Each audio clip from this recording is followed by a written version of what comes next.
Monsieur le Président, Mesdames les ministres, Monsieur le Ministre, Monsieur le Président de la Commission des Affaires sociales, Madame la rapporteure générale, mes chers collègues rapporteurs, mes chers collègues. Nous arrivons au terme de l'examen en première lecture du projet de loi de financement de la sécurité sociale pour 2026. La discussion de ce texte rappelle l'importance du rôle, et nous pouvons en être fiers collectivement, du rôle du Sénat. D'autant plus que l'Assemblée nationale n'a encore pas pu, cette année, se prononcer en première lecture sur l'ensemble des dispositions du texte.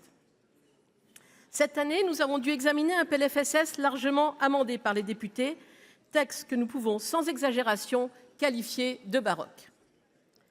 Je tiens à saluer la qualité des échanges que nous avons eus. Oui, comme Olivier Henno, je pense que nous avions eu des échanges de qualité, et comme lui, je pense que nous pourrions chacun le reconnaître et nous en réjouir. Cela ne doit toutefois pas masquer les conditions d'examen particulièrement contraintes dans lesquelles nous avons travaillé. Le calendrier imposé à la Commission a été extrêmement serré. À cet instant, au nom du groupe Les Républicains, je souhaite remercier la rapporteure générale ainsi que l'ensemble de mes collègues rapporteurs de branche pour l'ampleur et la rigueur de leurs travaux. Oui, vous pouvez les applaudir. Cette bonne tenue des débats ne saurait faire oublier la situation très préoccupante de nos comptes sociaux. Les déficits, 23 milliards d'euros en 2025, 17,5 milliards d'euros en 2026, atteignent des niveaux comparables à ceux observés lors de la crise sanitaire. Ce projet de loi de financement de la sécurité sociale est un aveu d'impuissance sur le plan budgétaire.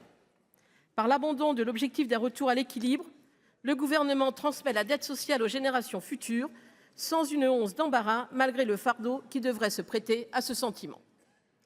Pour cette raison, le groupe Les Républicains rejoint l'analyse de la Commission des affaires sociales sur la trajectoire financière de ce PLFSS, dont nous déplorons l'insincérité et l'incohérence. Fidèles à nos convictions, nous nous sommes opposés à toute hausse de la pression fiscale, pesant sur les entreprises comme sur nos concitoyens. Nous avons notamment rejeté l'augmentation du taux de la CSG patrimoniale, l'instauration d'un forfait social sur les compléments de salaire ou encore l'élargissement des franchises médicales. Nous avons agi avec responsabilité en excluant du gel des prestations les Français les plus fragiles, notamment les retraités dont la pension est inférieure à 1 400 € et les bénéficiaires de l'allocation adulte handicapé, en votant la suppression de la suspension de la réforme des retraites. Permettez-moi, mes chers collègues, de rappeler à cet instant deux décisions politiques passées, mais majeures, qui ont durablement fragilisé notre économie et notre système de protection sociale. Et oui, le passage à la retraite à 60 ans en 1983 et la mise en place des 35 heures en 1998.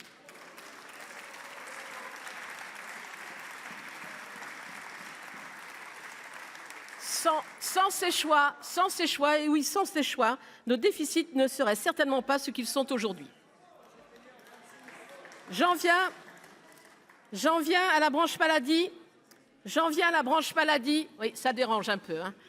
J'en viens à la branche maladie qui est la grande malade de la sécurité sociale. Le manque de vision gouvernementale pour assurer un redressement crédible menace sérieusement la pérennité de son financement. Si le gouvernement projette un déficit de 12,5 milliards d'euros en 2026, celui-ci atteindrait 16,1 milliards d'euros en 2029. Aucune trajectoire de retour à l'équilibre, ni même de réduction du déficit n'a été présentée.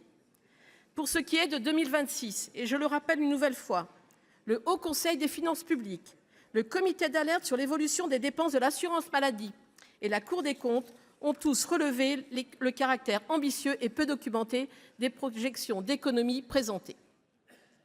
Un montant inédit de 7,1 milliards d'euros d'économies est annoncé. C'est le double du niveau d'économie affiché au cours des 2 dernières années. En parallèle, l'Ondam, projeté pour 2026, qui dans le texte initial s'élevait à 270,4 milliards d'euros, n'est pas à la hauteur des besoins de notre système de santé. Malgré l'abondement complémentaire consenti par le gouvernement à hauteur de 1 milliard d'euros, sa hausse sera limitée à 2 %. Pour résumer, la branche maladie concentre une hausse structurelle des dépenses, et notre collègue Daniel Chassaing l'a évoqué, un vieillissement démographique, le développement des maladies chroniques, une hausse des affections de longue durée, les tensions évidemment hospitalières et des innovations médicales précieuses mais coûteuses. Des recettes moins dynamiques que les dépenses et des objectifs d'économie très ambitieux pour tenter de réduire le déficit. Nous pouvons tout de même nous réjouir de certaines dispositions contenues dans ce texte. L'article 19 qui crée des parcours d'accompagnement préventif. L'article 33 qui a vocation à améliorer la diffusion des biosimilaires en ville, gisement d'économie considérable. Des dispositions proposées par le gouvernement pérennisant l'accès direct pour les patients tout en conservant l'accès précoce. La disposition, ajoutée par voie d'amendement sénatorial, issue d'un accord entre le gouvernement et le Conseil national de l'ordre des médecins, visant à mieux encadrer la médecine esthétique dans un contexte de pénurie de médecins généralistes et dans un souci surtout de qualité de prise en charge des patients. Il est aussi important de rappeler que le groupe Les Républicains a soutenu les dispositions participant à la pertinence et à l'efficience des soins, sans nuire toutefois à la qualité et à la sécurité des soins, dans l'intérêt des patients, mais aussi des comptes publics. Par contre, le Sénat n'a pas souhaité créer de nouvelles franchises sur les dispositifs médicaux, ni une nouvelle participation forfaitaire sur les actes des chirurgiens-dentistes. Tous ces franchises, bien sûr, et participations forfaitaires, je le rappelle, étant à la charge des assurés. Nous avons aussi exprimé, avec 90% des votes exprimés au sein de notre hémicycle, notre rejet à l'idée de créer un réseau France Santé, idée ressentie davantage comme une opération de communication plutôt que d'une réelle amélioration de l'accès aux soins. Comme chaque année, nous déplorons les ajustements comptables, alors que seules des réformes structurelles permettraient de dépenser mieux et d'améliorer les services essentiels.